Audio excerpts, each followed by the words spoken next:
Hello everybody, Dan Sigakyo. Gitatamskat Nawao. My name is Randy Moore and I'm here to tell you a story. But first I want to thank the Saskatoon Public Library for making this event happen. They're very supportive of Indigenous storytelling. And so today I'm going to tell you a story called Kisikaupisim, Ego Dipskaupisim, Sun and Moon. And by the way, my name is Randy Moore. I introduced myself in my previous story, and I want to welcome you all here. So my book here, illustrated by Mitchell Poundmaker. Mitchell Poundmaker. This is my second book. My first book is called Sun and Moon. Sun and Moon. And but this story is based on the lives of my two children. We live in Saskatoon, and me and my wife, we have two beautiful children, Kisik and Kisei.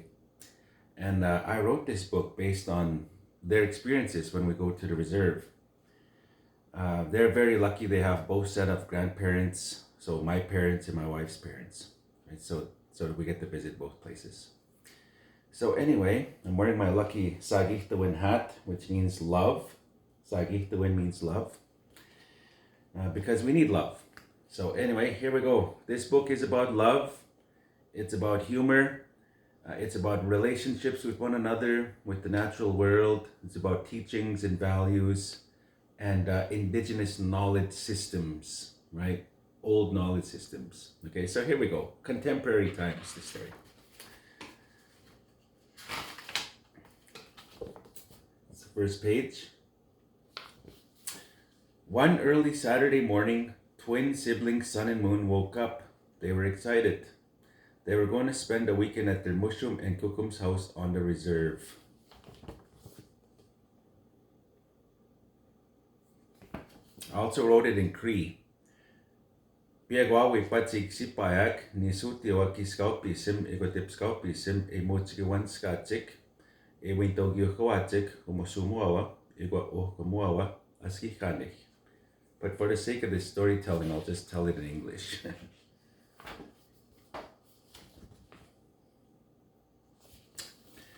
Big River First Nation, which is my community, was about 2 hours away north of Saskatoon. So Mom and Dad drove Sun and Moon to the reserve to drop them off.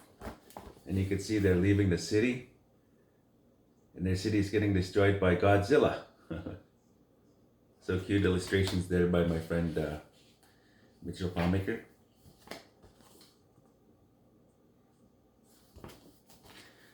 When they pulled up, Mushum was outside chopping firewood. He was so happy to see his grandchildren, he dropped his axe, rushed over to give each of them big Mushum bear hugs. Kukum, who was waiting on the front step, said, "Me too. Astam, come here, my babies," and hugged the children with all her heart. Then Mushum said, "Hey kids, I have a good idea. Let's go for a walk around the lake. It's a beautiful day today.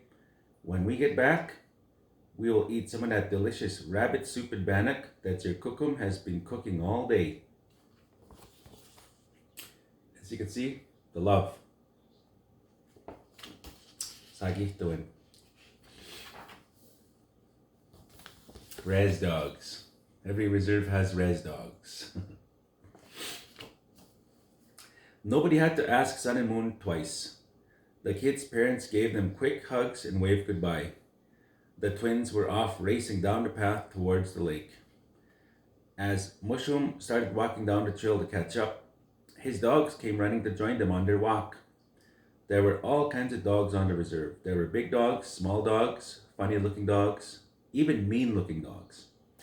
Mushum patted a friendly one on the head and said, "Did you know these dogs? They are our protectors at night. They have always been here for us, even before the horses got here. So dogs deserve respect. Mean dogs, small dogs, big dogs, even funny-looking dogs."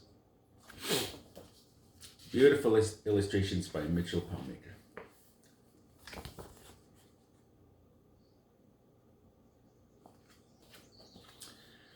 Mushum and the kids kept walking. Then Mushum said, "Look, way up to the top of the tree. What do you see?" And Moon said, "Is that a nest?" "Yes, that's an eagle's nest.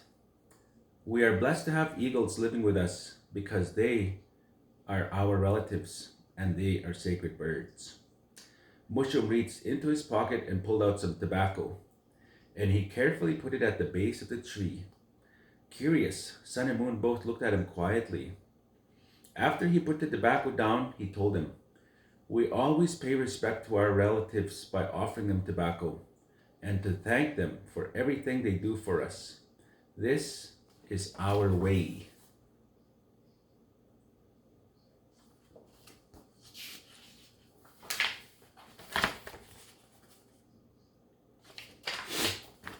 So they continued walking until they came upon a giant red anthill. Sun said, "These ants are way bigger than the ants we have in the city." And Mushum laughed. "Are they? Bigger and tougher, eh? Maybe we should call them Res ants." You can learn a lot about these ants by watching how they work together as a community. They all work together to raise their young ones. And Moon said, "Mom told us that we should never step on them. She always carries them outside when they are in our house. She tells them that their house is outside in the grass." Mushum laughed and replied, "That's good, because they are our relatives as well."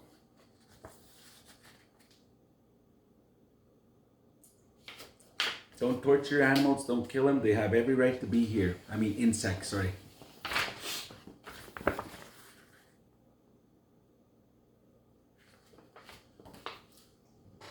Just 1 second. Called coffee. Down the trail they went. Sun came up to a small garter snake and jumped. Mushroom said, "Whoa! Careful, grandchild. There's no need to be scared of our little relative here." Moon said, "But everyone is scared of snakes." So Mushroom explained that snakes serve a good purpose by keeping the balance of life on the ground because they eat rodents like mice and rats. He chuckled. "They have no interest in us boring humans." So snakes, just respect them and be careful about them. They do serve a purpose, as well as rats, dragonflies. And they come into a beaver colony. So you can see the beavers are hard workers. You can see the Loch Ness Monster in the water there, the Loch Ness Monster. There's always lake monsters on reserves. Story for another time. The lake's trail continued until they came upon a tree that had been cut down by a beaver. Mushroom explained the fallen tree, then said, "Have a look at this tree here, grandchildren.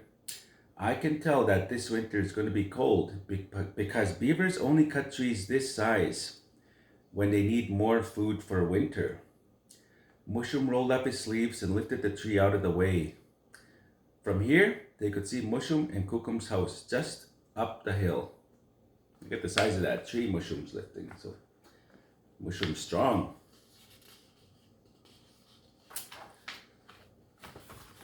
Second last page. They were all very hungry by the time they got back. They walked into the house and smelled fresh bannock and rabbit soup. Kukum chuckled. "You kids look hungry. Mushroom must have taken you on quite an adventure. Come, sit down and eat." You can smell the bannock. Smell the rabbit soup and the berries. I miss my grandma. You know, she used to cook that for me all the time. And as I mentioned, we buried her last year. She was 107. And she ate traditional. No salt, no sugar, no rice. All wild meat. Last story. This is the last page. After they had eaten, Mushroom announced they were going to build a fire in the backyard for an evening of marshmallows and storytelling. Sun and Moon were thrilled and rushed out of the house to start collecting the wood that Mushroom had cut. Sun suddenly stopped and asked Mushroom for some tobacco. Kokum was curious. What for, grandchild? Why do you need tobacco? And Son said, before we use the wood, we want to give the trees thanks for being our relatives and for letting us use them for fire. Mushum and Kokum looked at each other, smiled. It was so nice to have their grandchildren there to visit them for the weekend. As you can see, all the ants came to listen, all the beavers came to listen, the snakes came to listen. All the creatures that they encountered on their walk came to listen to the stories that Mushum was sharing with his grandchildren. And that is the end. That's my little book, Sun and Moon. So thank you everybody for listening to me. It's been an honor to share stories. That story was aimed more for like young children. So I want to thank Saskatoon Public Library for making this happen. Megan Stesic making it happen. And I look forward to telling you more stories in the future. Again, it's been an honor. My name is Randy Morin, and I thank you all for listening. Hi, thank you.